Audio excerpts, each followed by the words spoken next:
In this video, you're going to learn that how you can pass parameters into your component using the URLs, and also how to perform a history, like going from one page to another without clicking on the menu, but clicking on a button or performing some sort of async action and then going to the button. But we're just going to cover the button part. Okay, so let's go ahead and check out the parameters. If we go to our index.js, you can see that we have two different routes. What about if we have an ID of the movie and we want to fetch the details or to show the details of that movie? We will probably need a new route and a new movie details component. So I'm going to go ahead and add a new file. I will call it movie detail.js. And I'm just going to copy whatever is in the add movie for now. And I will simply call it movie details, and movie details. Okay. So this is where we want to go when the route is sending some sort of an ID on the URL. So basically, let's go ahead and add a route. I will call it movie details. And when a person goes to, let's say, movies / some ID, then they should be able to go to movie details or show the movie details component. Now, obviously, we want the ID to be dynamic and not always 23.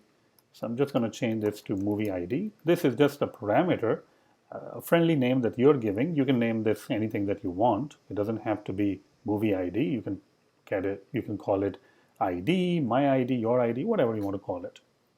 Okay. So this means that if we go to a route called /movie /ID, some sort of a number or a character, then we should go to movie details. So let's first go ahead and check it out that if that is even working or not. So right now I'm on add movie, but if I remove this URL and type in movie /23, I can definitely go to the movie details page. But the question is, how do I access this ID? Because I will need that ID to perform a fetch request and to get the movie details. But how do I get this ID? So let's go to the movie details. The first thing I'm going to do is I'm going to go ahead and pass the props. Most probably, I want to get the ID whenever the page is loaded. So this means that a good place to get that ID, extract that ID, is use effect, because that is kind of like the component in mount. So let me go ahead and implement this. Use effect. And let me go ahead and try to format the document. There we go, a little bit. So inside the use effect, now I need to get this particular ID. So props dot, let's go ahead and print out props first. Let's see what's inside the props. This is the way to check that what you are getting, just print it out. Let's go to inspect. And this is going to give you a little bit more information that what is inside props. So props is an object, and you can see you have different things in there. You also have a location. You have some sort of a property called match. And a match has something property called params. And the params has your ID, which you can access using movie ID. So now we know how to get to that. So props.match.params, which is an object, and the property that we want is movie ID. This movie ID property, the one that you're looking at over here, is the one that you specified in index.js, movie ID. But as I said earlier on, you can provide any ID over here. It is going to be, whatever you provide over here is going to get created as a property, which you can access it just like we're accessing it over here. So now let's go ahead and refresh our page. And here we go. We were able to get 23. If I go ahead and change this to 99, then here we go. We were able to get 99. Perfect, right?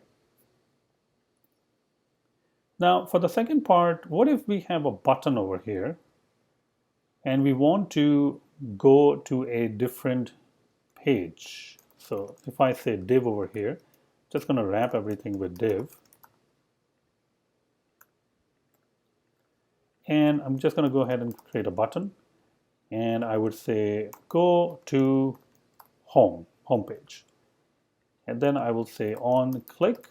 So this is a part that you have already done. Handle go home click. We will go ahead and implement this function. Constant like this. Okay.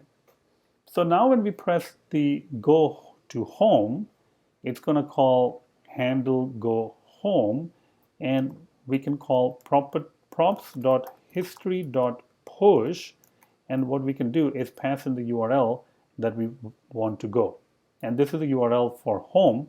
So when we click on handle go home click, it's going to add one more item to the history, which means that we are pushing a new view or a component to the history, which is available at this URL.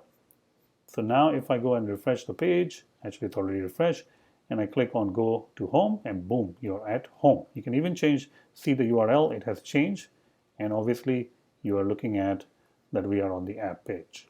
So sometimes you want to click a button or want to perform an action, wait for that action to happen, and then go to the home page or a different route. This is the same technique that you can use to accommodate or achieve that.